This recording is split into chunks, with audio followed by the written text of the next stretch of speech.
मैं नहीं समझता कि इतना फ़ौरी तौर पर कोई हमारा निज़ाम दुरुस्त हो जाएगा, क्योंकि हमारी अदलिया जो है वो ख़राबियों से बरी पड़ी हुई है और अदलिया भी इस मुआशरे का हिस्सा है। तो कोई ऐसा नहीं हो सकता कि ख़राब मुआशरे में कोई आइडियल अदलिया हो। अलबत्ता ये जो चीफ़ जस्टिस साहब ने बात की थी कि अपने गिरेबान में झांकने का एक अमल उन्होंने किया है, तो इससे बेहतरी ज़रूर आएगी।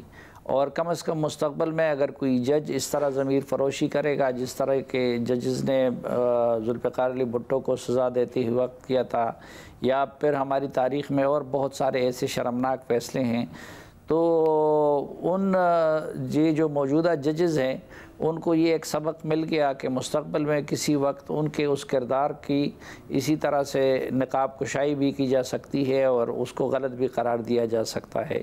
तो एक अच्छी रिवायत है और अच्छा फ़ैसला है और तारीख़ को दुरुस्त किया है उन्होंने, लेकिन बहुत देर बाद ये सब कुछ हुआ है। काश ये पहले हो जाता। और दूसरा ये कि एक तो ये कि ज़्यादातर फोकस इस पे होना चाहिए कि मुस्तक़बिल में जुडिशरी आज़ादी के साथ और ख़ुद मुख्तारी के साथ फ़ैसले करें। मुस्तक़बिल में जुडिशरी किसी ताले अज़मा के लिए, किसी डिक्टेटर के लिए उस इस्तेमाल ना हो।